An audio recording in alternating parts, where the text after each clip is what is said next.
J'aimerais encore dire, celui qui a commencé cette année avec nous, il est comment? Fidèle. Alléluia. Et tout ce qu'il commence, il amène toujours à la perfection.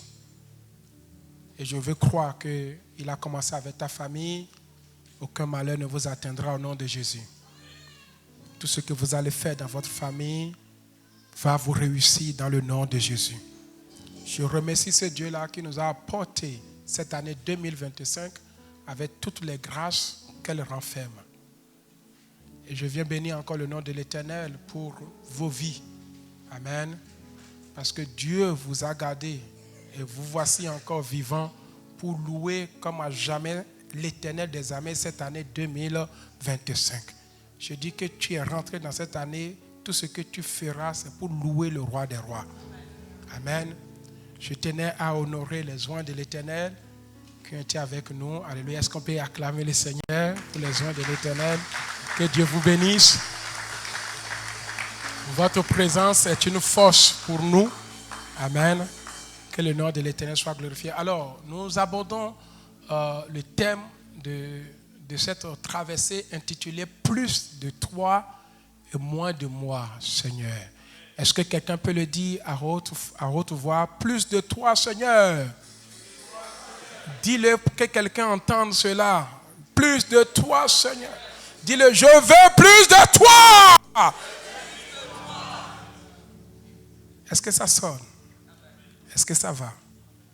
Aujourd'hui, s'il y a une pensée que j'aimerais partager et te donner plus de Dieu dans ta vie.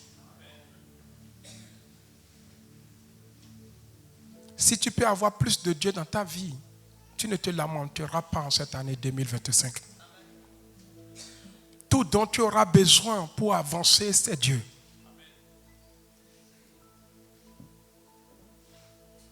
Et si tu réfléchis un peu dans tout ce que peut-être tu as traversé l'an 2024 ou les autres années, est-ce que Dieu a été ce qu'il devrait être? Si Dieu n'a pas été ce qu'il devrait être, que cette année, qu'il soit plus dans ta vie. Je parle à quelqu'un. Cela ne sert à rien, mes bien-aimés, de se vanter, mais c'est une année où j'aimerais que tu saches que tu ne rentres pas dans cette année pour faire encore que ta volonté. Il y a la volonté de Dieu à faire. Touche quelqu'un et dis-lui, il y a la volonté de Dieu aussi à faire.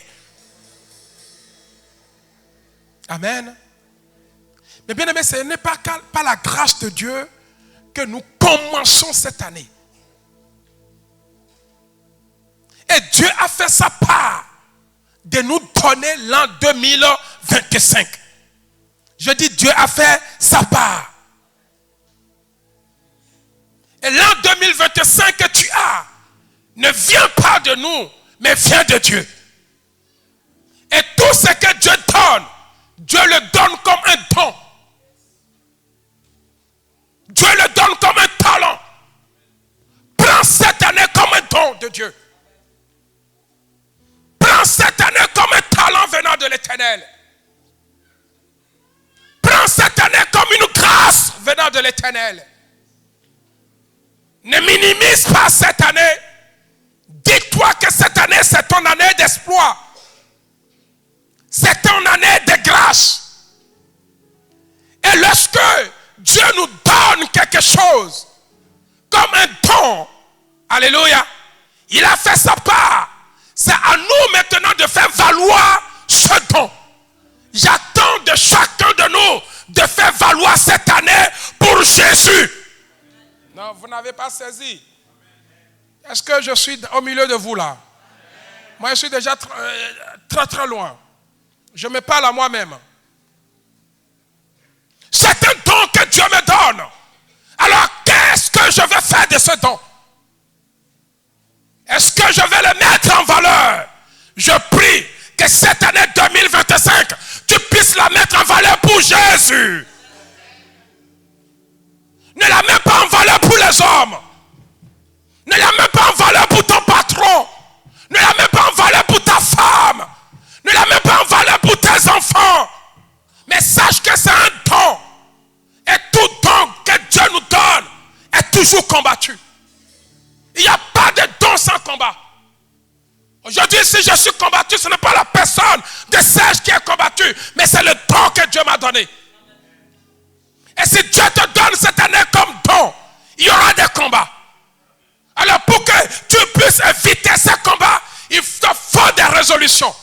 Pas des résolutions négligentes, mais des résolutions fermes. En disant, ce que Dieu m'a donné, je dois les faire valoir. Peu importe l'adversité, peu importe les persécutions, peu importe les situations. Mais bien aimé, j'aimerais te dire que cette année est un don. Et dans cette année, il y a peut-être ce que tu cherches. Amen. Et à chacun, bien-aimé de nous, de faire valoir, mais bien-aimé, ce don que Dieu nous a donné, qui est l'année 2025. Alors, pour le faire valoir, il faut une résolution comment? Ferme. Quelqu'un dit une résolution ferme. Je me souviens quand Dieu a donné des dons et des talents, mais bien-aimé, à ses serviteurs. À l'un, il a donné 5. À l'autre, il a donné combien? 3. Et au dernier, il a donné 1. Mais ils ont oublié que chaque don que Dieu te donne, il y a aussi des adversités qui se lèvent. Et celui qui a reçu 1, mais bien aimé, son adversaire, c'était sa pensée. Il ne croyait pas à ce don que Dieu lui a donné. Est-ce que tu crois en cette année 2025 que Dieu t'a donné? Est-ce que tu vas l'enfermer dans les murmures, dans les problèmes? La Bible me dit qu'au lieu de le faire valoir, cet homme avait des idées, mais bien aimé, d'échecs, des idées misérables, des idées, mais bien aimé, je ne sais pas comment vous le dire, mais tout ce qu'il disait ne correspond pas au don de Dieu. Mais celui qui lui a donné un vient de Dieu. C'est Dieu qui lui a donné. Et il a commencé par à faire des idées négatives autour de ce don que Dieu lui a donné. Et comme il a fait ses idées, il n'a rien réalisé avec ce don. Je prie que cette année, tu puisses réaliser quelque chose en cette année 2025 au nom de Jésus. À la fin de cette année, qu'il y ait un bilan positif. La Bible me dit que celui qui a reçu 5 a pu produire 10. Amen. Celui qui en a reçu 3 a pu produire combien? 5. Je prie que cette année produise de la verdure, de la bénédiction, de la grâce dans ta main au nom de Jésus. Et tu ne peux pas, mais bien aimé, promouvoir ou faire valoir quelque chose si tu n'as pas une résolution. Et pour réussir dans cette année, il faut une bonne résolution. C'est pour cela que Job va nous dire, dans le livre de Job, chapitre 22, le verset 21 au verset 28, que nous dit la parole de Dieu. Job 22. Je suis en train de parler à quelqu'un. Job 22. Amen. Ok, on a un souci de technique. Alors nous prenons notre Bible pour aller vite. Tu peux redémarrer l'ordinateur. Alléluia. Job 22. À partir du verset 21. Je peux lire la parole de l'Éternel. Alléluia. Écoutez ce que la Bible me dit. La Bible me dit à partir du verset 21. Attache-toi donc à l'Éternel et tu auras quoi? La paix. Et tu jouiras ainsi du bonheur. J'aimerais dire à quelqu'un cette année 2025. Attache-toi à Dieu. Qu'il y ait plus d'attachement qu'aux autres. Attache-toi à Dieu au lieu de s'attacher plus à tes activités personnelles, à ton travail, à ton foyer, à ta famille. Mais d'abord, Dieu. Il n'y a pas Dieu sans famille. Il n'y a pas Dieu sans travail. Il n'y a pas Dieu sans mari. Il n'y a pas Dieu sans époux. Tu ne peux pas mettre ton époux au-dessus de Dieu. Tu ne peux pas dire à cause de mon époux, à cause de mes enfants. Y a-t-il Dieu sans les enfants? Non. Que cette année, tu renverses les choses. Tu dis Dieu d'abord et mes enfants après. J'ai connu un homme, il s'appelle Moïse. En aucun moment, ce monsieur n'a fait référence à sa femme. Parce qu'il a mis l'appel de Dieu avant toute chose. Je ne connais même pas ses enfants dans la Bible. Mais il a servi l'Éternel avec détermination. Il est parti délivrer le peuple d'Israël. Mais on ne nous a pas enseigné que ses enfants ont mendié le pain. Mais aujourd'hui, on préfère amener nos enfants au foot, ailleurs, et priver le culte de l'Éternel. On préfère amener nos femmes, nos maris, dans des fêtes et priver de culte de l'Éternel. On préfère se retrouver autour des tables et priver le culte de l'Éternel. S'il est à choisir, je choisirai l'Éternel. Que cette année, tu changes ta manière de voir les choses. La parole déclare, Job dira, amen, attache-toi à Dieu. Touche quelqu'un, dis-lui, c'est l'année de l'attachement à Dieu. Dis-lui, ton pied, mon pied.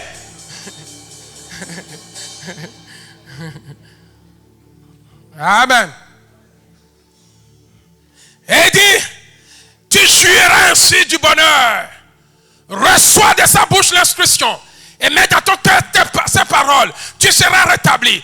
Si tu reviens au Tout-Puissant, si tu éloignes l'iniquité de ta tente, jette-le dans la poussière, l'or d'Ophir, parmi les cailloux des torrents. Amen. Et le Tout-Puissant sera ton or, ton argent, ta richesse. Quelqu'un dit, Seigneur, tu es l'argent que je cherche. Est-ce vrai que Dieu est l'argent que tu cherches? Je prie que cette année, que Dieu soit l'argent que tu cherches.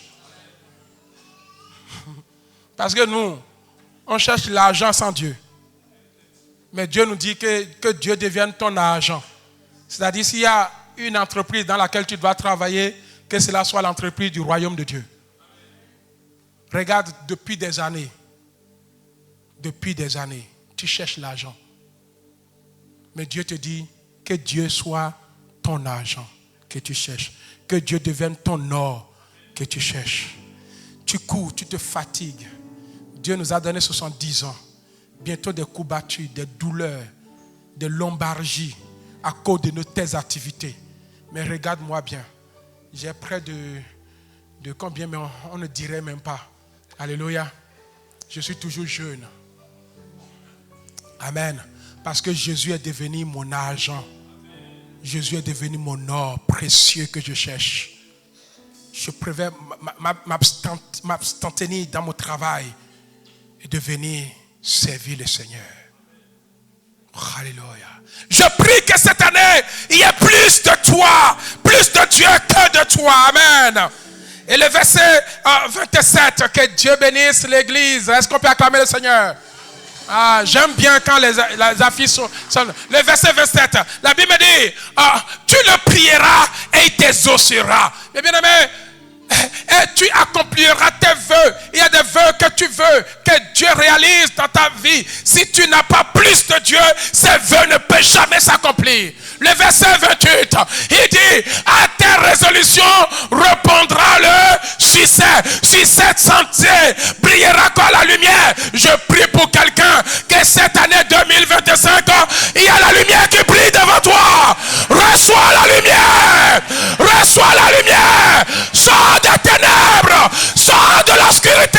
C'est ton jour de lumière. C'est ton année de lumière. Tu brilleras. Tu avanceras. Ton étoile brille. Alléluia. Il y a un principe d'avoir plus. Le principe d'avoir plus est conditionné par deux choses. Tu ne peux pas chercher à avoir plus s'il n'y a pas de diminution et augmentation. Tu veux plus de ta femme, diminue-toi et laisse-la apparaître. Tu veux plus de ton mari, diminue-toi et laisse-la apparaître. Il n'y a jamais de plus s'il n'y a pas diminution et augmentation.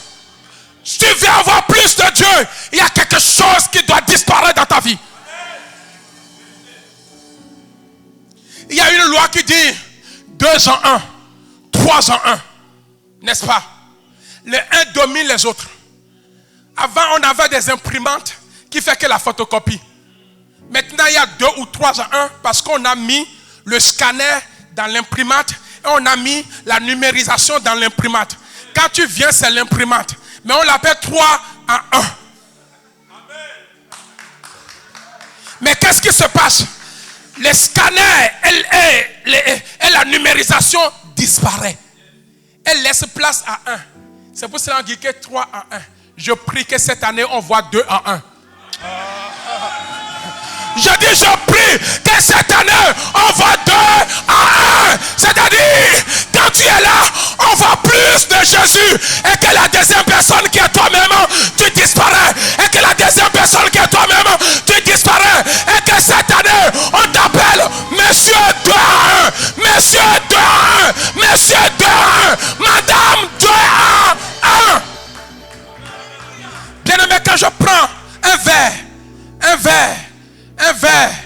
pour que je puisse le remplir de l'eau. Quand tu prends un verre, quelqu'un peut me donner un verre. Allez, très bien, j'ai déjà une bouteille. Mais sauf qu'elle n'est pas vide. Mais je vais comprendre. Quand je prends un verre qui est vide, en réalité, le verre n'est pas vide. Il est rempli de quoi? De l'air. Il est sous le vide d'air. Mais qu'est-ce que je vais faire? Je vais le remplir de l'eau. Je veux plus de l'eau dans ce verre. Ou dans cette bouteille, je veux plus de l'eau dans cette bouteille. Mais la bouteille, comment? Est vide. Mais en réalité, elle n'est pas vide. Il y a de l'air dedans. Quand je vais commencer par ajouter de l'eau, qu'est-ce qui se passe? Le vide commence à sortir. Le vide commence à diminuer. Et l'eau prend la place du vide. C'est la loi de diminution et de l'augmentation. Ce que je veux dans cette bouteille, c'est de l'eau. Ce que tu veux dans ta vie, c'est Christ. Tant que le vide qui est en toi ne disparaît pas. Et ne laisse pas place à l'eau qui est la parole de Dieu.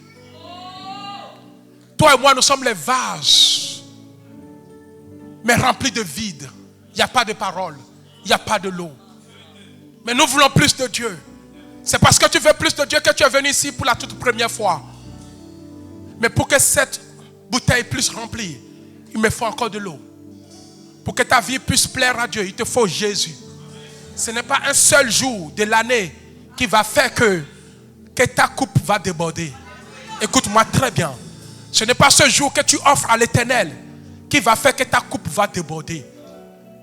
Il faut que tu acceptes que ce qui est en toi laisse place à Dieu.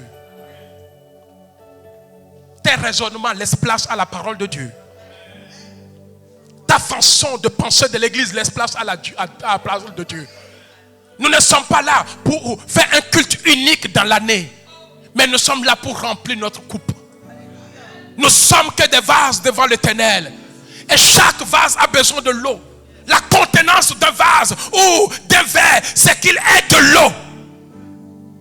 Et je prie pour toi que cette année, que cette eau qui est la parole de Dieu soit plus dans ta vie au nom de Jésus. Est-ce que quelqu'un peut acclamer le Seigneur?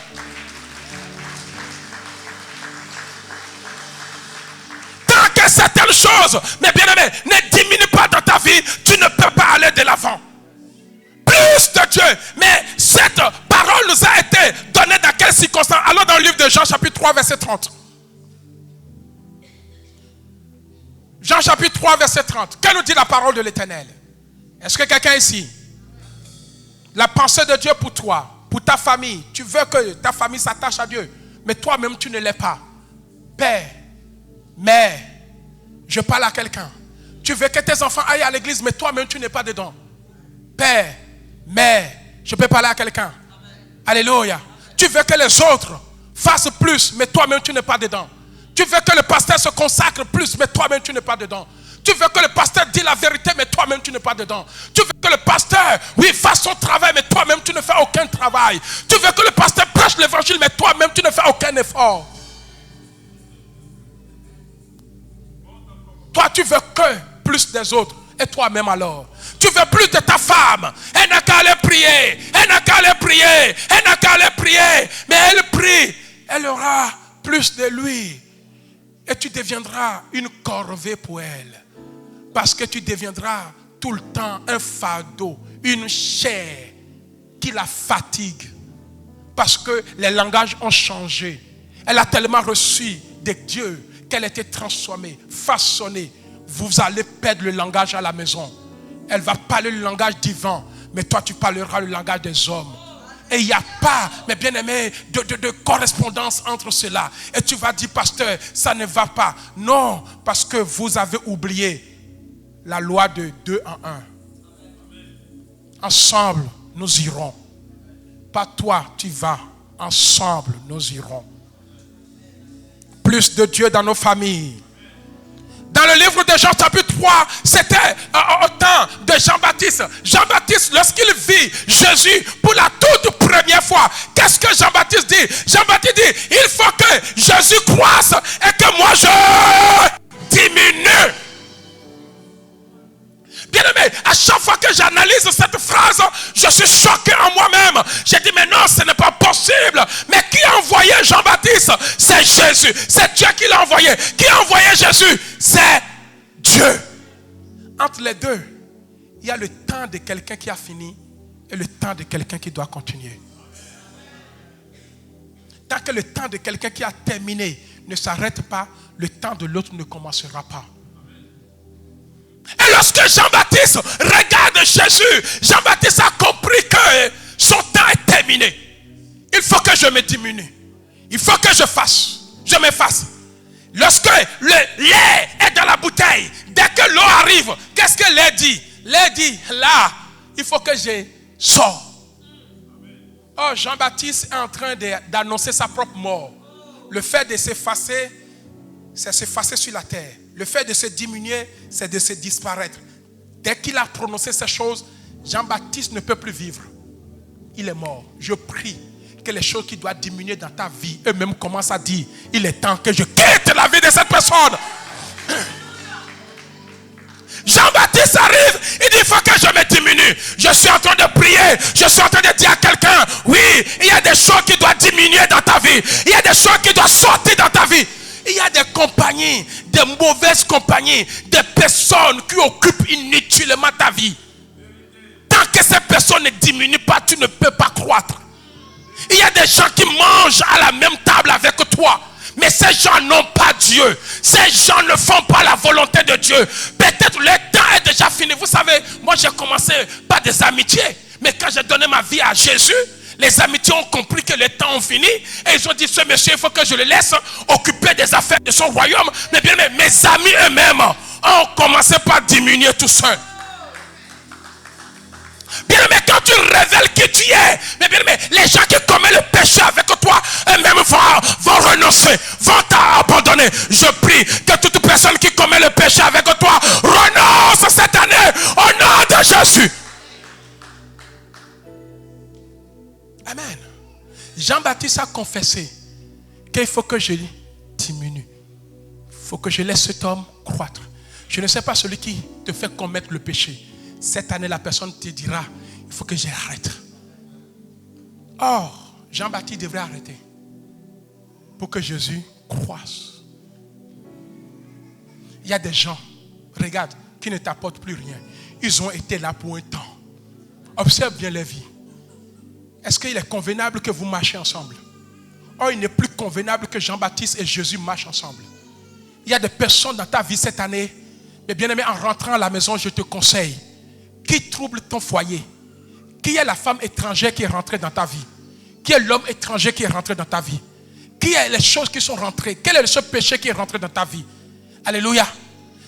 Ce péché, quand ils vont te voir après ce temps de prière, ils vont te dire, plus jamais je ne rentrerai encore là-bas. Est-ce que je parle à quelqu'un? Est-ce que je parle à quelqu'un? Alléluia. J'aimerais te dire qu'il est temps, mes bien-aimés, pour que le vieil homme laisse place à l'homme spirituel qui est en toi. Il y a la chair qui est là. Ta chair est devenue Jean-Baptiste.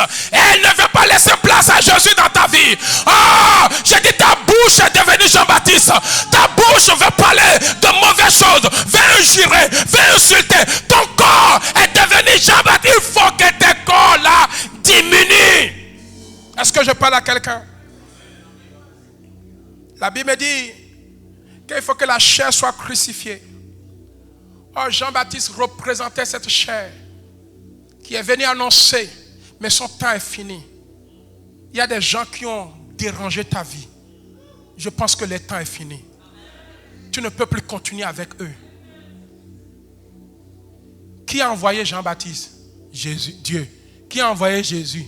Dieu. Mais arrivé un moment, Jean-Baptiste a dit, il faut que je quitte cet homme. Il faut que je disparaisse dans sa vie. Amen. Il y a des choses qui doivent disparaître dans ta vie. Je dis bien, il y a des choses qui doivent disparaître dans ta vie. Ces choses eux-mêmes vont confesser. Alléluia. Que nous sommes prêts à résigner, nous sommes prêts à ne plus, à disparaître. La mort doit disparaître, alléluia. La maladie doit laisser place, mes bien-aimés, à la guérison. Je dis que la malédiction doit laisser place à la bénédiction. Je dis bien que la pauvreté doit laisser place à la richesse. Je dis bien que les Jean-Baptiste qui t'ont précédé, la pauvreté qui t'a procédé, oui, la malédiction qui t'a procédé, vont tous diminuer. Et ils vont laisser tous leur place.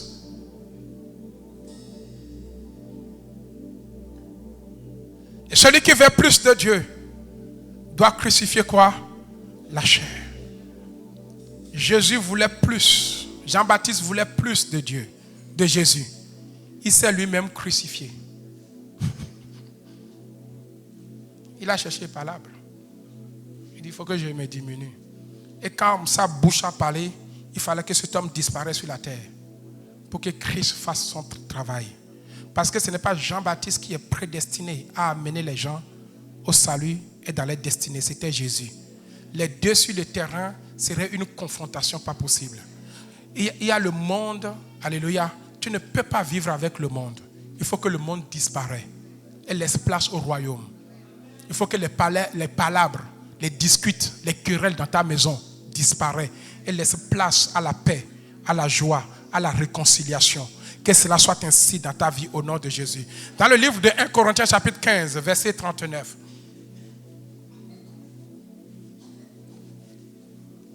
Alléluia. Cette année, nous voulons plus de Dieu. Chacun doit s'affectionner des choses d'en haut. La Bible me dit, toute chair n'est pas quoi? La même chair. Vous suivez? Toute chair n'est pas la même chair. Quelqu'un me suit? Mais autre est la chair des hommes, autre est celle des quadrupèdes.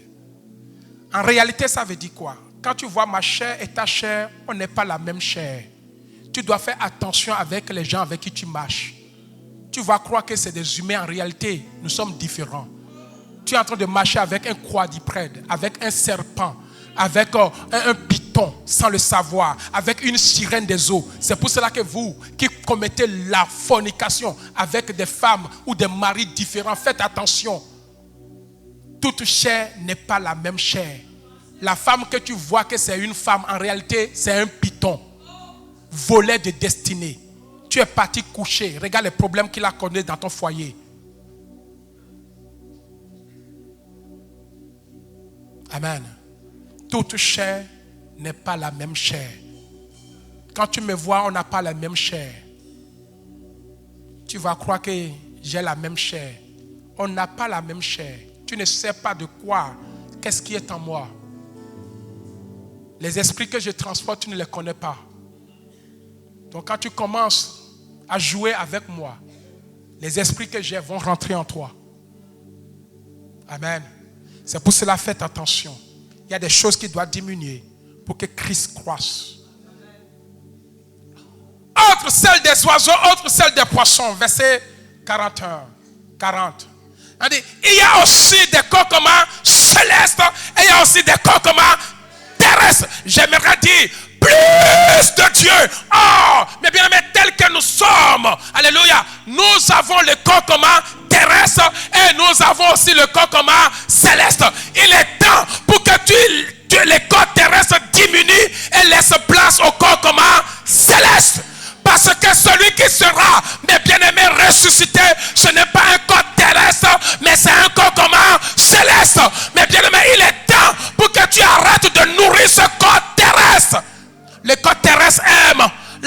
convoitises, les plaisirs de ce monde, la jalousie, les problèmes. Mais le corps céleste aime la sainteté. Le corps céleste aime la parole de Dieu. Le corps céleste aime la vérité. Le corps céleste aime les choses d'en haut. Le corps céleste, mes bien-aimés, s'éloigne de l'ivrognerie, s'éloigne des liqueurs, s'éloigne de ces choses. Mes bien-aimés, jusqu'à quand tu vas faire souffrir ton corps? Quand est-ce que tu quitteras le corps terrestre pour maintenant rentrer dans le corps céleste? Mes bien-aimés, je suis prêt à me donner jusqu'à ce que quand vous me regardez, ce n'est plus le pasteur Serge, mais c'est un corps céleste qui parle. Que celui qui me touche reçoit sa guérison. Je vais arriver à ce niveau où celui qui me touche aura la guérison. Je vais sortir de ce corps terrestre. Ce corps terrestre ne m'apporte rien. Le corps terrestre ne m'apporte rien. Le corps terrestre m'apporte des problèmes, m'apporte des jalousies, m'apporte des querelles, m'apporte la malédiction, m'apporte la pauvreté. Le corps terrestre m'apporte que l'échec. Mais je veux un corps céleste. Un corps glorifié. Un corps comment? Glorifié. Oh, le corps terrestre n'est pas glorifié. Le corps terrestre n'est pas glorifié. Le corps terrestre n'est pas glorifié. Jésus n'a jamais glorifié un corps terrestre. Mais Jésus attend que tu deviennes ce corps céleste pour te glorifier. Alléluia. Et nous devons atteindre ce niveau.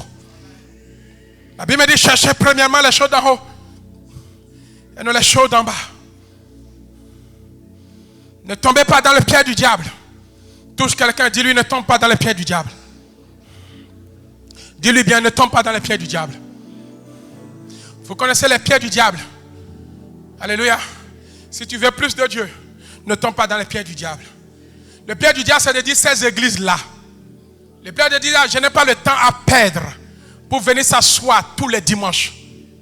Mais bien aimé, j'ai fait cela, j'ai réussi dans ma vie. Il ne me manque rien. Je le dis à haute voix.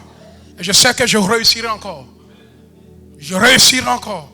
Et tous ceux-là qui ont suivi cette belle voie, mes bien-aimés, ont avancé. Alléluia. Je dis bien que ne tombe pas dans le piège. Touche quelqu'un, dis-lui, ne tombe pas dans le piège du diable. Dis-lui. Il te regarde vis-à-vis. Alléluia. Quel est le piège du diable? C'est la tentation. Quelqu'un dit la tentation. Bien-aimé, il n'y a pas, mais bien-aimé, quelque chose que Dieu donne et qu'on n'est pas tenté dans ça. Tout ce que Dieu donne, on est tenté. Nous tous, on est tentés. Touche quelqu'un, on est tenté. On est tenté. On est tenté. Est-ce que je parle à quelqu'un? Est-ce que quelqu'un est béni? Mais bien aimé, dès le commencement, Adam et Ève ont reçu quoi? L'autorité et la domination. C'est ce que Dieu les a établis. Dieu les a donné un Éden. Comme nous aujourd'hui, Dieu nous a donné l'église. Alléluia. Et Adam et Ève avaient reçu quoi? L'autorité et la domination. L'autorité de dominer tout. Sur les reptiles, sur les poissons, sur les animaux et sur tout ce que tu mets sur la terre. C'est ça, non? Maintenant, il y a un reptile qui est venu pour tenter Adam et Ève. Mais Adam et Ève ont oublié qu'il avait l'autorité de dominer les reptiles. Quand le reptile est venu, on dirait que le reptile a enlevé la parole. Il y a des gens qui sont aveuglés. La Bible dit que lorsque le serpent est venu, et les tente. Oh, ils avaient l'autorité de dominer qui? Le serpent. Mais ils ont oublié. Mon frère, ma soeur, tu as l'autorité. Rien ne peut t'échapper. L'an 2025, c'est ton année. À condition que tu aies cette résolution ferme. Alléluia. Mais ce que j'aimerais vous dire, mais la première tentation, quelqu'un dit la première tentation. Ce n'est même pas le deuxième, même pas le troisième. Vous savez, parfois, les hommes sont tentés une fois, ok, deux fois, ok, trois fois, et c'est au bout de... mais eux, là, à la première tentation, boum, ils sont tombés. On peut être aussi faible comme ça. le premier péché, si tu tombes dedans là, pour cette année 2025, je vais te dire, tu as passé cette année à crier victoire. Victoire sur quoi? Sur péché ou pas? Gare à toi si tu te sépares encore de ta femme. Gare à toi si toi, femme, tu te sépares encore de ton mari. Gare à toi si, enfant, tu te rebelles contre tes parents. Gare à toi si toi, fille, membre de l'église, si tu te rebelles contre ton pasteur.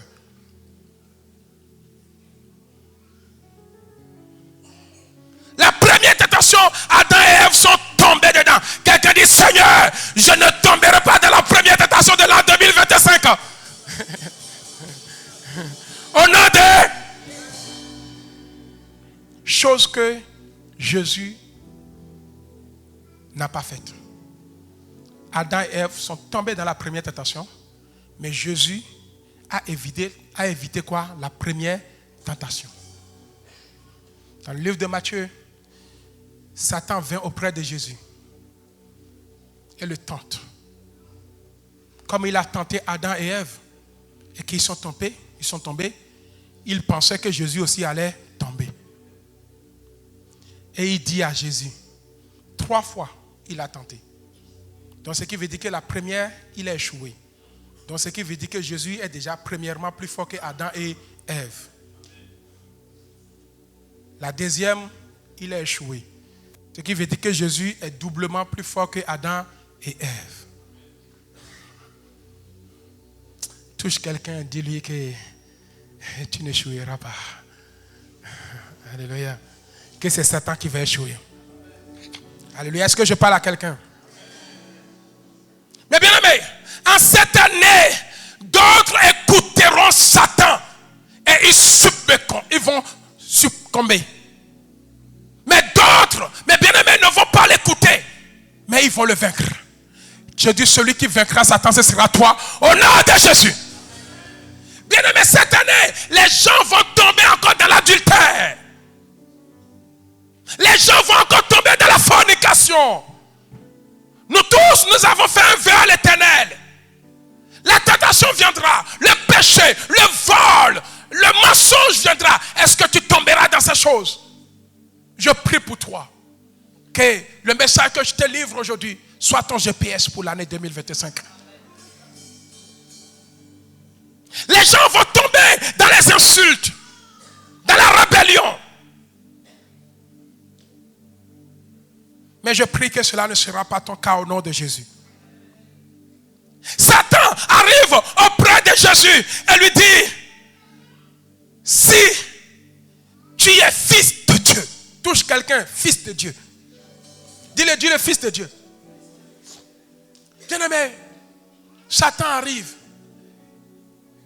pour faire tomber Jésus. Il dit, si tu es fils de Dieu, ordonne. Alléluia. Quelqu'un me suit? Si tu es fils de Dieu, comment?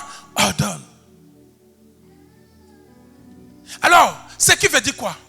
Satan arrive auprès de Jésus pour que Jésus prouve à Satan qu'il est fils de Dieu. Jésus doit prouver à Satan qu'il est comment? Fils de Dieu. Jésus doit prouver à la tentation qu'il est comment? Fils de Dieu. Donc Satan sait que la preuve que quelqu'un est fils de Dieu lorsque la personne est en face de la tentation. Non, tu n'as pas bien suffi. Satan sait que la preuve que quelqu'un est fils de Dieu ou fille de Dieu, c'est en face de la tentation qu'on a ces preuves. Je parle à quelqu'un. Ce qui prouve que tu es un enfant de Dieu, c'est en face de la tentation. Prouve-moi cette année que tu es un enfant de Dieu lorsque la tentation va arriver. C'est ton comportement face à la tentation qui prouve que tu es un enfant de Dieu. C'est ton comportement face à la tentation. Satan le sait. Satan dit, si tu es fils de Dieu, ordonne. C'est devant la tentation qu'on prouve qu'on est réellement fils de Dieu. Alléluia. Et aujourd'hui, mes bien-aimés, nous prouvons notre appartenance à Dieu, que nous sommes fils de Dieu face à la tentation. C'est face à l'adultère que je saurai si tu es un enfant de Dieu. C'est face à l'adultère qu'on a su que Joseph est de Dieu. Si tu tombes dans l'adultère, tu n'as jamais été fils de Dieu. Tu n'as jamais été fille de Dieu. C'est face à des querelles que je saurai que tu es un fils de Dieu. C'est face à des pardons. Tu es incapable, mais bien aimé, de pardonner ton frère. Et tu me dis que tu es enfant de Dieu. Tu es fils de Dieu. Ta attention, c'est le pardon. Tu n'arrives pas à pardonner ta femme. Et ce n'est pas en chantant à Dieu qui prouve que tu es un enfant de Dieu. Loin de là. Je peux le répéter pour vous.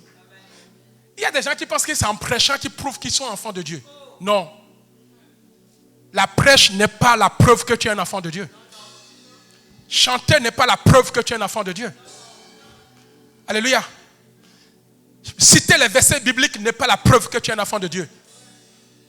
Tu es un enfant de Dieu en face de la fornication. Tu es un enfant de Dieu en face des problèmes. Comment tu résous les problèmes? Tu es un enfant de Dieu en face des liqueurs. Tu vois un gros liqueur, rhum. Rhum. Combien de verres tu vas prendre? Alléluia. Tu es un enfant de Dieu en face du vol. Quand tu vois, il n'y a pas, tu veux voler. Tu es un enfant de Dieu quand tu trahis. Tu as trahi des gens. Même ta propre femme, même ton propre mari, tu l'as trahi. Aujourd'hui, il y a des blessures dans votre foyer. Et tu me dis que tu es un enfant de Dieu. Tu pries que Dieu te voit. Tu es un enfant de Dieu. Tu parles. Quel enfant de Dieu? Prouve-moi que tu es enfant de Dieu. En face de la fornication. En face du vol. Si tu es là, tu pêches encore. Et tu viens chanter. Venez sauter. On vous dit de danser. Vous venez danser. Et ainsi les enfants de Dieu, tu parles. Va me le faire quand tu descends de la chair, que tu rentres chez toi à la maison. Comment tu obéis à tes parents. Comment tu obéis à ta femme. C'est ça qui me prouve que tu es un enfant de Dieu. Comment tu obéis à ta femme à la maison. Comment tu obéis à ton mari à la maison. C'est ça qui me prouve. Ce n'est pas ton micro, ce n'est pas les cravates. Ce n'est pas des chaussures qui prouvent que tu es un enfant de Dieu. Satan dit si tu es un enfant de Dieu, c'est face à la tentation. Jésus devrait prouver qu'il est fils de Dieu face à la tentation. Ce n'est pas en face, quand on lui donne micro prêche. Viens modérer, il court. Mais sa femme, il le maltraite. Viens prêcher, il prêche. Il y a des pasteurs qui ne peuvent pas pardonner. Il y a des diacres qui ne peuvent pas pardonner. Ce ne sont pas des enfants de Dieu, c'est des enfants du diable. Quand tu ne peux pas pardonner ton propre frère, et tu me dis que tu prêches l'évangile, tu veux faire preuve. Tu peux citer les versets ici, ce n'est pas ça. Jésus connaît les versets. Mais ce n'est pas devant les versets qu'il va montrer qu'il est fils de Dieu. En face de la tentation. Toi qui es là, tu es tenté de ne pas venir à l'église. Tu es tenté de rester loin de l'église. Tu es venu une seule fois aujourd'hui. Est-ce qu'on te verra dimanche prochain? Je ne sais pas. C'est la tentation, tu es tenté. Et pourtant tu dis, plus de Dieu. Alléluia. C'est devant la fornication, on saura que tu es enfant de Dieu. Vous les étudiants là, vous êtes enfants de Dieu comment? Quand vous trichez à l'examen. Amen. Non seulement les bulletins sont falsifiés. Et vous dites que vous êtes enfant de Dieu. Vous prenez le micro, vous chantez ici. On vous voit sur les TikTok. On va croire que c'est les saints des saints. Mais c'est les mêmes qu'on dit qui sont tombés. C'est les mêmes qui disent, Dieu a dit, même si. Vous savez, ce qui est très loin. La Bible me dit, Jésus, Satan va dire à Jésus, il a ordonné aux anges de te faire quoi? De te porter, à même si tu tombes. Et il y a des gens qui te disent, le sang de Jésus est là. Viens, même si on tombe dans le péché, Jésus va nous pardonner. Quelle facilité, mon bien-aimé. Et celui qui te dit ça, c'est un païen. Celui qui te dit ça, c'est un frère dans la chair, dans l'église. Qui te dit, viens, on va faire. De toute façon, Jésus va nous pardonner. C'est ce que Satan dit à Jésus. Saute. De toute façon, Dieu va ordonner à des anges de faire quoi? De te porter. De peur que tes pieds ne heurtent. Saute. Et combien nous induit dans ces erreurs? Viens, on va faire. Le sang de Jésus est là pour nous pardonner. Il y en a d'autres qui sortent des versets. Même si le juge tombe 7 fois. Je suis tombé aujourd'hui. Demain, j'ai révélé. Et tu me dis que tu es fils de Dieu, fille de Dieu. Ce n'est pas en parlant. Non! Ce n'est pas ça qui prouve que tu es fils ou fille de Dieu. Mais la Bible me dit que ceux-là qui sont conduits par le Saint-Esprit sont fils de Dieu. Si tu es conduit par le Saint-Esprit, tu diras non au péché.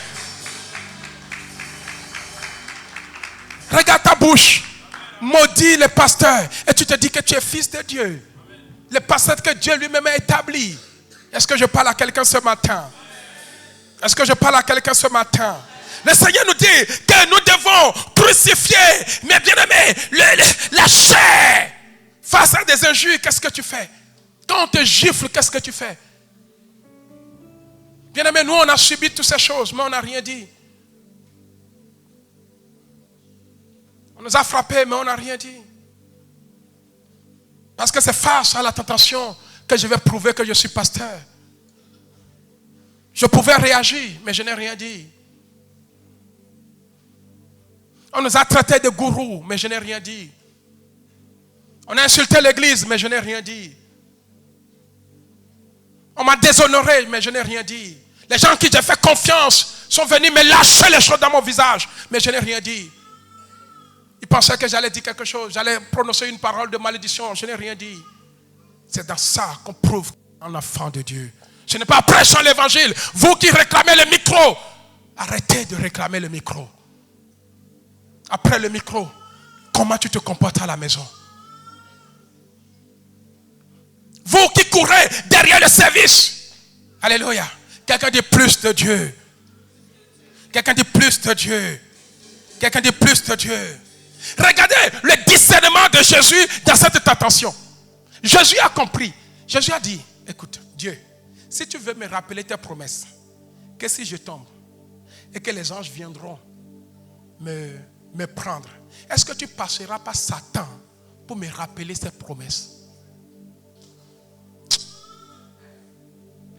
Est-ce que quelqu'un peut acclamer le Seigneur? Satan dit à Jésus, oh, est-ce que Dieu n'a pas dit? Est-ce que Dieu n'a pas écrit? Est-ce que tu ne crois plus à la parole de Dieu? Tu ne crois plus à la promesse de Dieu? Tu ne crois? Jésus eut le discernement. Il a dit, Seigneur, si tu veux me bénir, si tu veux me donner une promesse, tu passeras par un panier. Si Dieu veut te lever, est-ce qu'il va passer par un panier? Si Dieu veut te donner quelque chose. Et la Bible me dit, Jésus a compris que ce que Dieu veut faire dans sa vie, il ne peut pas le faire passer par Satan. Dieu ne permettra jamais à Satan de prononcer les promesses de bénédiction sur la vie de ses enfants. C'est pour cela que Jésus se lève et dit à Satan, non, il n'était pas permis de me bénir, de me rappeler les paroles de Dieu. Il y a des gens qui sont là, qui te rappellent les paroles de Dieu. Quand tu regardes leur vie, ils sont dans l'abomination. Ils sont dans la chair. Ils t'envoient des messages bibliques. Toi aussi tu lis. Tu es sur les TikTok. Tu ne connais pas leur vie. Si Dieu veut te bénir, il ne passera pas par Satan. Et Jésus a dit à Satan, à partir de maintenant, je te chasse. Oh, est-ce que quelqu'un dit, je chasse tous les Satans? Quelqu'un dit, je chasse toutes les tentations. Oh non, j'aimerais terminer. Parce que notre temps arrive exactement à la fin. Amen. Jésus a eu le discernement de chasser Satan. Toi aussi, aie le discernement d'ordonner et de chasser Satan. Alléluia. Le monde nous fait des propositions. Satan te fait des propositions. Discerne bien. Alléluia. Face à ces multiples tentations, il faut prouver que tu as Jésus. J'aimerais conclure dans le livre de Matthieu chapitre 25, versets 1 à 13. Matthieu 25. Je vais terminer et nous allons prier. Quelqu'un dit plus de Dieu cette année dans ma vie. Quand je dis plus de Dieu, c'est-à-dire que tu seras régulier et régulière à l'église. Amen. Écoutez la parole de Dieu. Je vois de nouvelles têtes. J'espère que vous n'allez pas disparaître comme ça. Amen. Dieu a besoin de vous et non le pasteur Serge. Je te rappelle, ce n'est pas le pasteur qui a besoin de toi. Si tu viens ici pour accomplir mes desseins, tu te trompes. Tu viens ici pour accomplir les desseins de Dieu te concernant. Touche quelqu'un, dit réveille-toi au nom de Jésus. Ok. Dans Matthieu 25, verset 1, et c'est là où je vais terminer. Je vais prier pour vous. Et c'est sur cette parole que nous allons rentrer à la maison. La Bible me dit, alors le royaume des cieux sera comment semblable à 10 vierge. Qui, ayant pris les lampes, allait à la rencontre de l'époux. 5 d'entre elles étaient comment? Folles.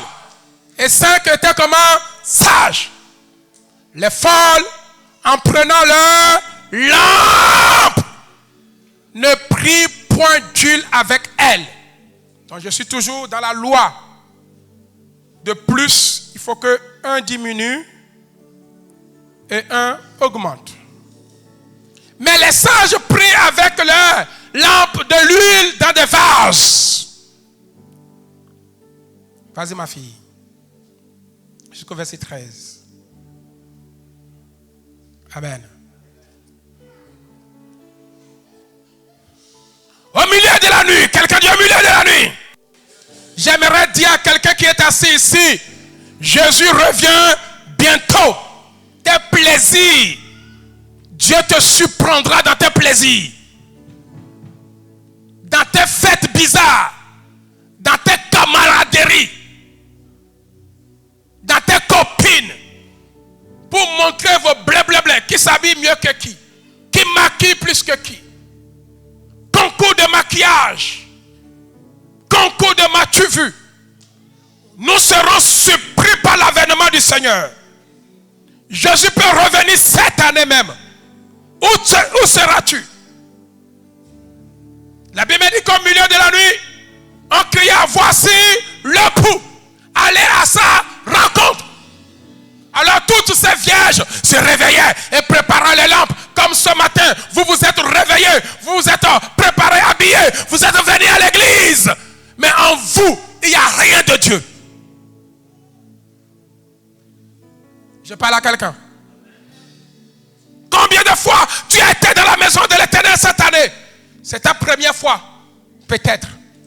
C'est ta deuxième fois, peut-être. C'est ta 5e fois, peut-être. Mais nous, le pasteur, tous les dimanches, je suis ici. C'est vrai ou c'est pas vrai?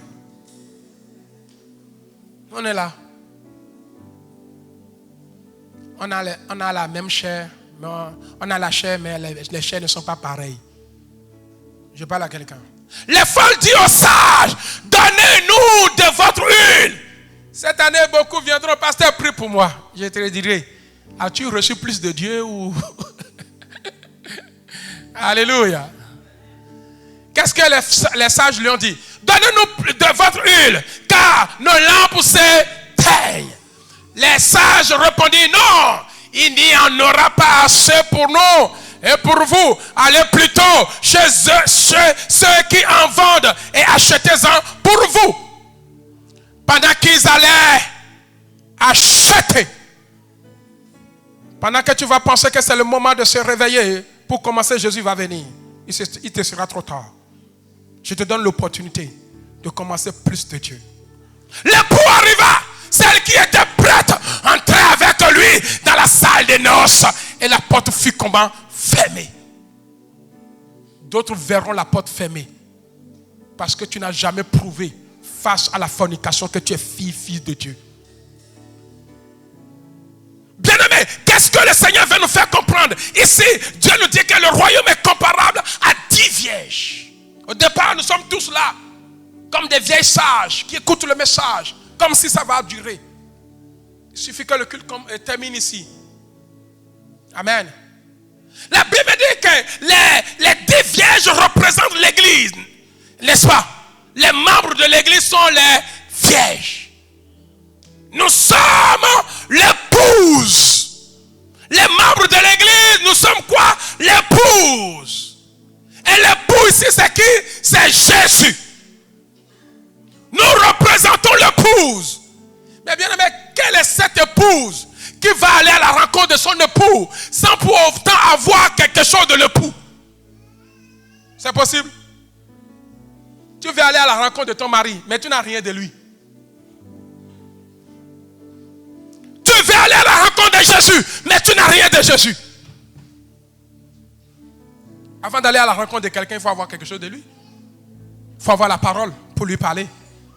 Mais on te donne la parole de parler de Jésus, tu peux. Il faut avoir la sanctification pour le sanctifier. Je parle à quelqu'un. Tu ne peux pas aller à la rencontre dépendre de l'époux sans rien avoir de lui. Et ici, lui, il représente Christ. Amen. Lui, il représente quoi? Christ. Et il y en a d'autres qui sont venus recevoir la bénédiction de le premier jour. Et c'est fini. Vous n'en avez pas assez. Il vous faut tous les jours pour que la coupe déborde. Est-ce que je parle à quelqu'un? Si tu n'as pas la parole, comment pourras-tu aller à la rencontre de ton Dieu? Alléluia. Mais bien aimé, nous sommes l'épouse de Christ. Je crois que l'année prochaine, les choses vont changer. J'ai donné des ordres que les gens n'ont même pas obéi. Mais je vais changer les choses. J'ai donné des instructions qui n'ont pas été respectées. Alléluia. Mais nous croyons que notre Dieu n'est pas un Dieu de désordre, mais c'est un Dieu d'ordre. Alléluia. Mais bien aimé, il faut que tu sois comment? L'épouse. Touche quelqu'un, sois l'épouse de Christ. Alléluia. Alléluia. Lui ici représente ce qu'il nous faut pour que Jésus rentre en nous, pour que Jésus trouve sa place en nous. La Bible dit quand on a annoncé l'arrivée de Jésus, les autres ont compris qu'ils ne sont pas dedans. Il y a des gens qui sont assis ici, vous savez très bien que vous n'êtes pas encore dedans. Votre pied, un pied est là, à peine un pied est dedans. Qu'attendez-vous pour mettre les deux pieds dedans? Amen. Mais bien aimé, quel est le rôle de l'épouse?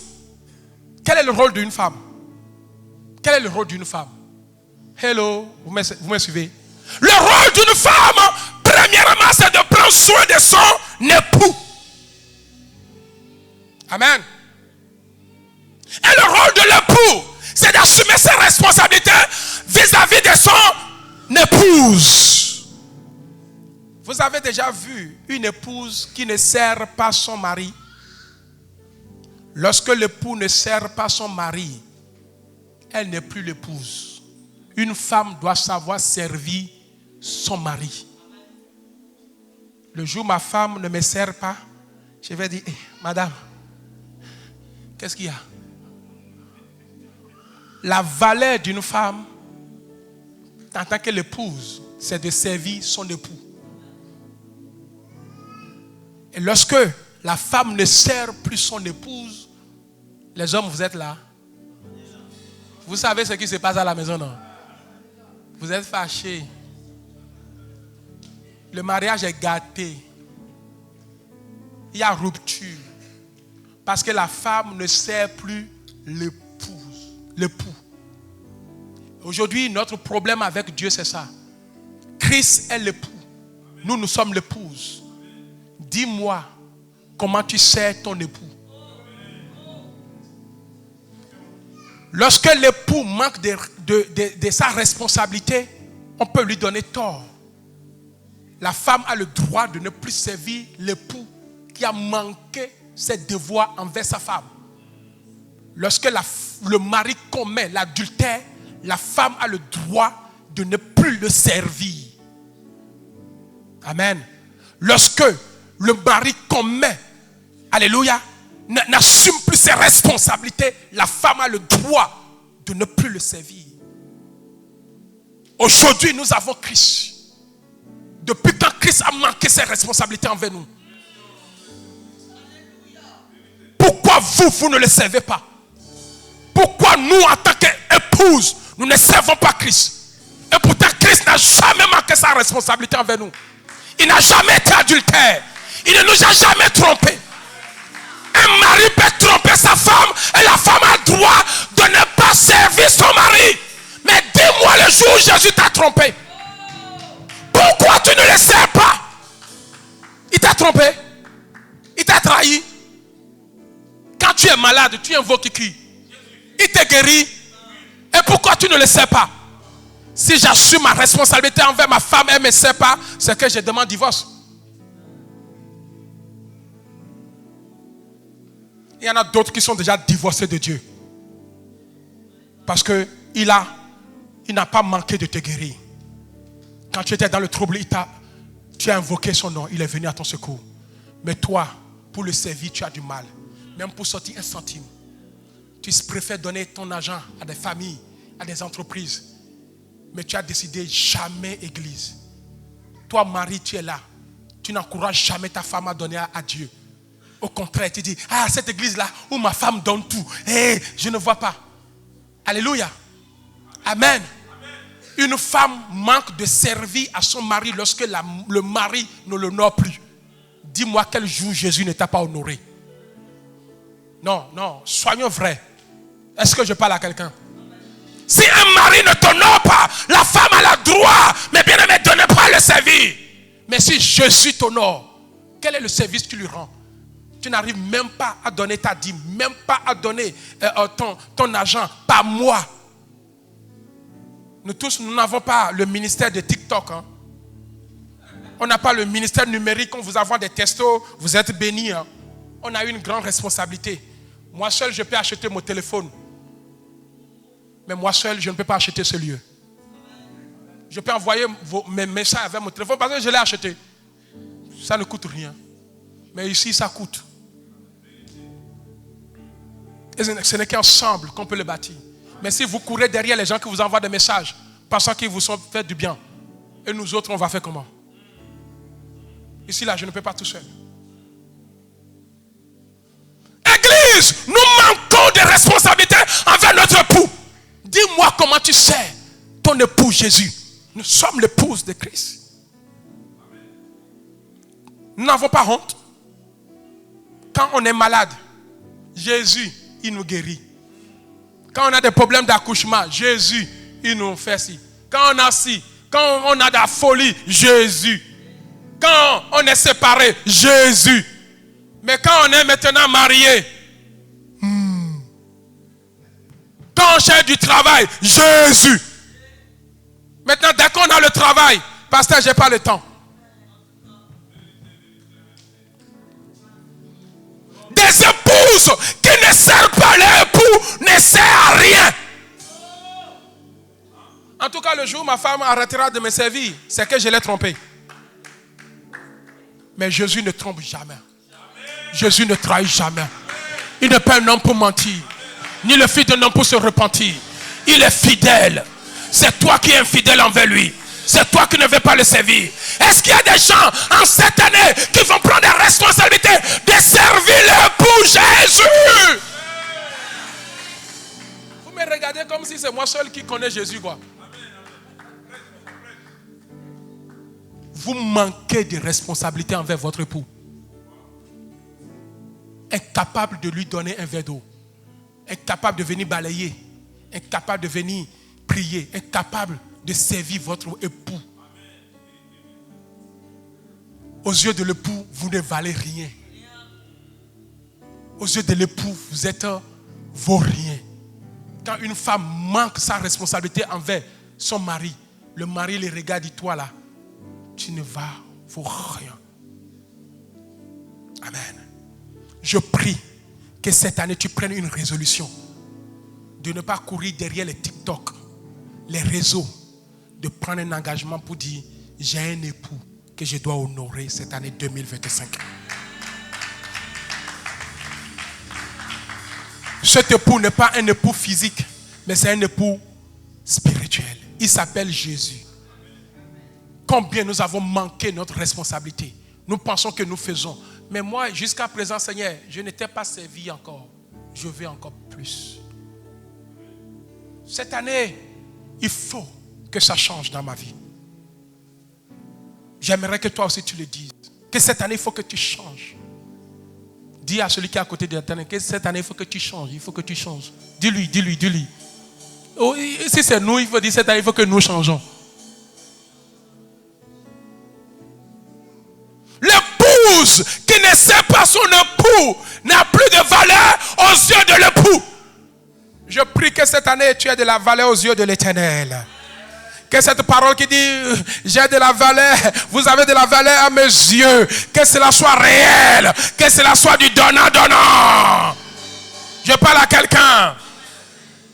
Servons Dieu.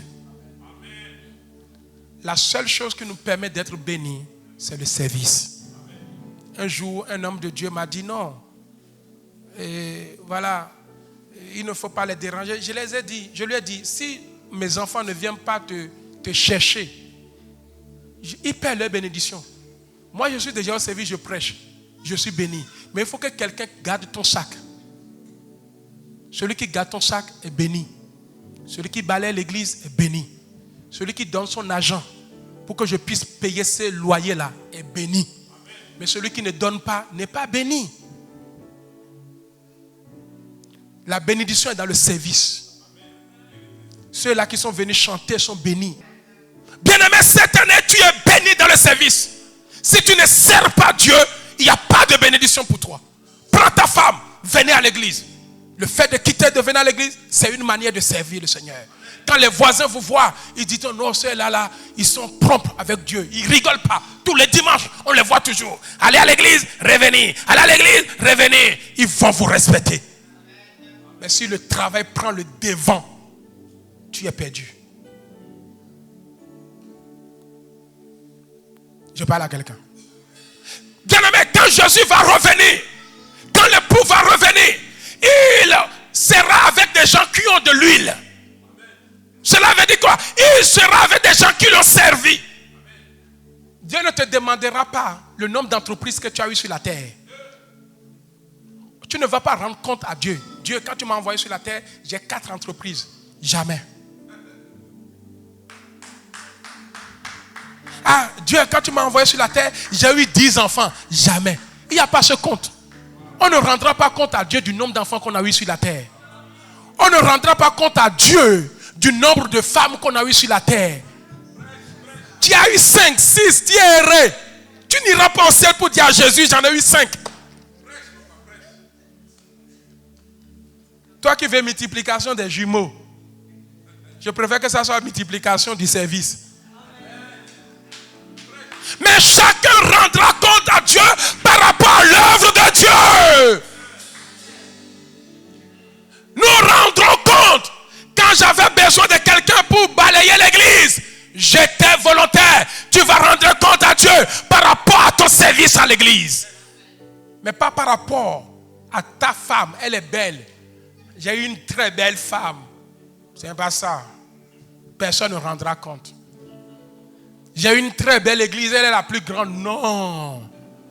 Le nombre de saluts des gens que tu as sauvés. Les gens que tu es parti évangéliser. C'est les comptes que tu vas rendre à Dieu. Ton argent, tu as fait quoi avec? Seigneur, j'ai pris mon argent pour te servir pendant mon vivant. Voilà le compte que tu vas rendre à Dieu. Mais j'ai acheté 5 terrains. Je suis le milliardaire du quartier. Je suis, j'ai des chaussures crocro. Alléluia. Ce n'est pas ça que tu vas rendre compte à Dieu. Amen. Je suis une influenceuse sur les réseaux. Le coach qui parle à des gens. Non, ce n'est pas ça. Qu'est-ce que tu as fait pour Dieu? Toi et ta femme, vous avez fait quoi? Vous avez évangélisé qui? Vous avez parlé de Jésus à qui? Vous avez soutenu quelle œuvre? L'œuvre sociale là-bas, là, où les francs-maçons sont dedans? Ou l'œuvre où les pasteurs sont dedans? Vous avez soutenu quelle œuvre? Tu rendras compte à Dieu par rapport à ce que tu as fait. Tu passes combien de temps dans la prière? Et tu passes combien de temps avec tes amis? Ah, pasteur, Dieu, j'ai passé tout mon temps avec mes amis. J'avais de meilleurs amis. Je préfère avoir les amis du monde que d'avoir des amis chrétiens.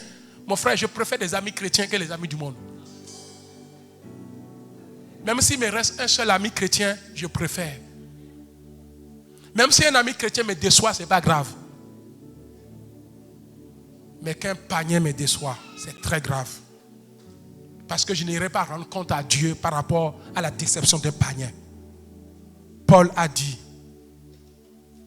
Paul a rendu compte à des personnes qui l'ont déçu, pas à des païens. Quelqu'un me suit? Mon désir pour toi, laisse tes enfants servir Dieu. Que toi-même aussi tu sois dedans. Que ton mari soit dedans, que ta femme soit dedans. Tu es l'épouse. Si tu manques ton devoir envers ton époux, ta vie spirituelle, je ne t'en dis pas.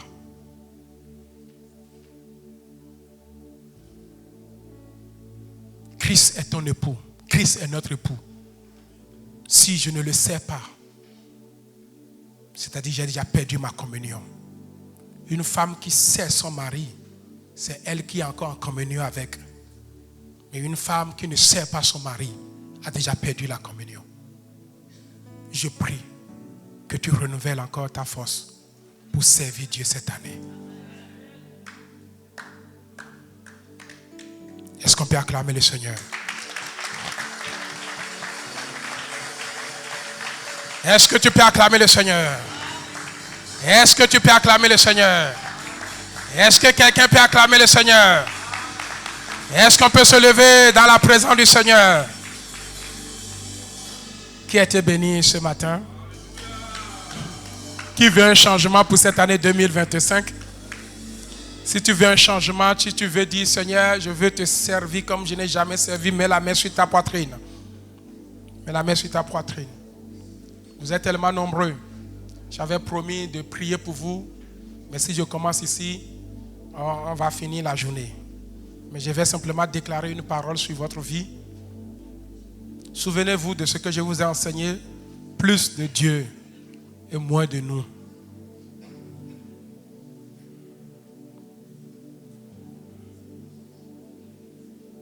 Si Dieu te donne l'argent, mets-le au service de Dieu. Si Dieu te donne des enfants, mets-les au service de Dieu. Ne prive pas ton mari de venir à l'église. Ne prive pas ta femme de venir à l'église. Si toi tu ne veux pas plus de Dieu, laisse les autres être remplis de Dieu. Dans une maison, s'il y a 2 personnes, au moins il y avait qu'une ait de l'huile. Il y avait 10, mais 5 avaient de l'huile. Si les 10 avaient de l'huile, quelle sera la joie? J'aimerais dire à quelqu'un, Jésus revient bientôt. Continueras-tu à t'éloigner de Dieu ou veux-tu te rapprocher de lui? Est-ce que je parle à quelqu'un? Que te sert, mon frère, de gagner tout l'approbation des hommes, sauf l'approbation de Dieu? Que te sert, mon bien-aimé, de gagner tout l'honneur des hommes, sauf l'honneur de Dieu?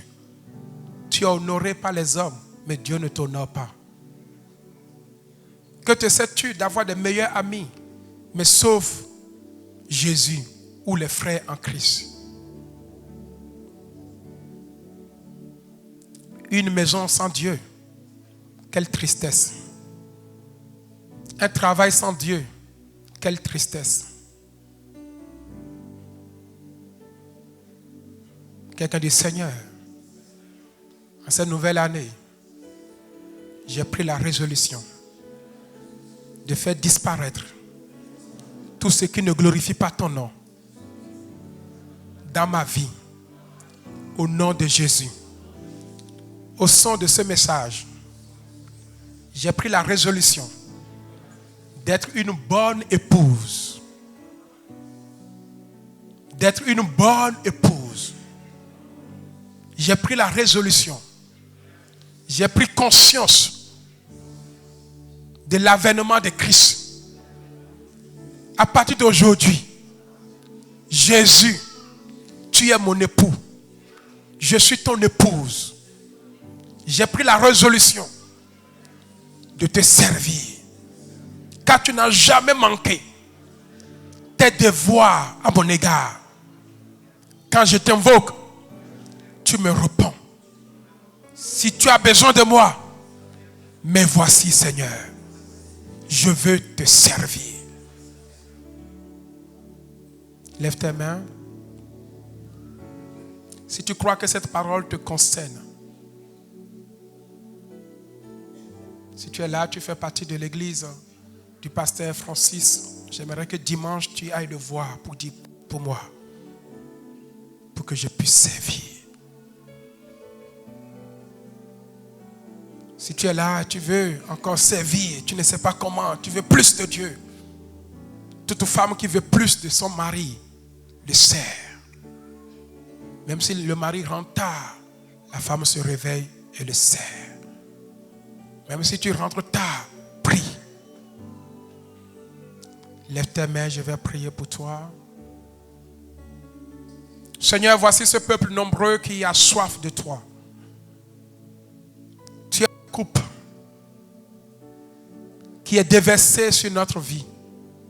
Ce matin, je prie cette coupe et je oignis chacun de vous au nom de Jésus.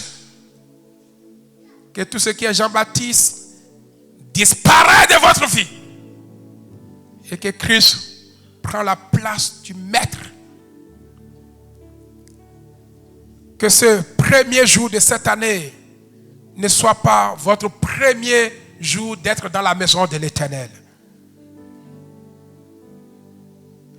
Je prie pour toi que cet élan que tu as fait aujourd'hui se répète dans ta vie au nom de Jésus.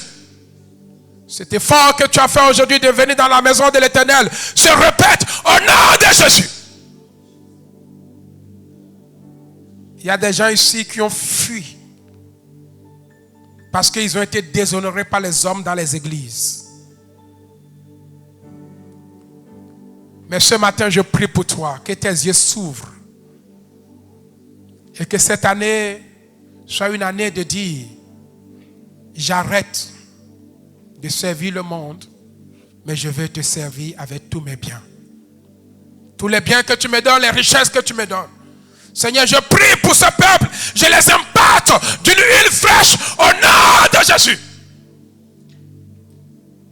Recevez une nouvelle touche maintenant. Que l'onction déborde. Je remplis ta lampe d'une huile, de la parole, de la prière, du jeûne, d'une vie de sanctification au nom de Jésus. Que celui qui vole parmi nous arrête de voler. Que celui qui drague, les garçons comme les filles, arrête de draguer. Que celui qui commet la fornication, arrête maintenant de commettre la fornication. Que celui qui trahit, trompe son mari, trompe sa femme. J'envoie le Père de Dieu au milieu de nous. Garde à toi. Si tu trompes, le malheur va te frapper. Dieu a parlé. Que cette année soit une année de résolution, de la sanctification pour toi, au nom de Jésus.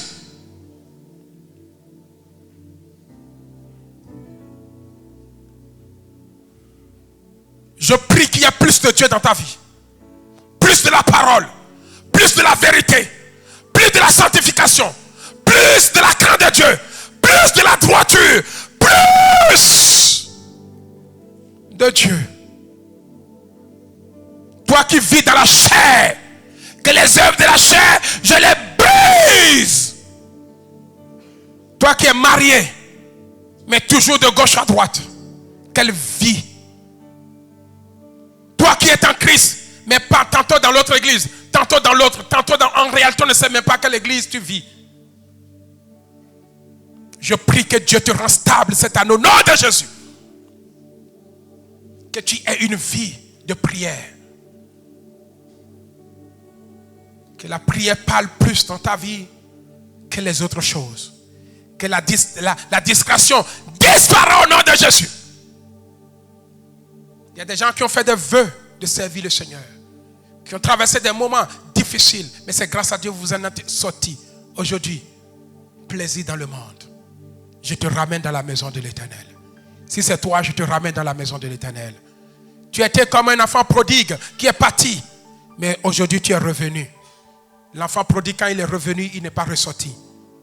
De la même manière que tu es revenu ce matin, ne ressors plus. Dimanche, on veut te voir. Chaque jour, on veut te voir. Seigneur, je bénis ce peuple. Je déclare plus de Dieu, plus de la parole, plus de l'affermissement, plus de Dieu dans votre vie. Et moins du diable, moins des plaisirs de ce monde. Au nom de Jésus, au nom de Jésus, au nom de Jésus, au nom de Jésus, que le Saint-Esprit prenne le devant de toutes choses. Et c'est par le nom de Jésus que nous avons prié. Quelqu'un dit Amen. Est-ce qu'on peut acclamer le Seigneur? Amen. Notre culte est arrivé à sa fin. Que Dieu vous bénisse. L'église a préparé un petit truc, des cafés, du thé, des amuse-gueules pour nous manger et échanger entre nous. S'il y a des gens qui veulent me voir, je suis au bureau. Alléluia. Donc venez me voir. Surtout tous mes enfants qui sont venus pour la première fois aujourd'hui. Amen. Je vois pas mal de personnes. J'aimerais échanger avec vous, prier aussi pour vous. Amen. Que Dieu vous bénisse. Sur ce, je vous souhaite encore une très bonne et heureuse année 2025. Allons dans la paix du Seigneur. Soyez bénis.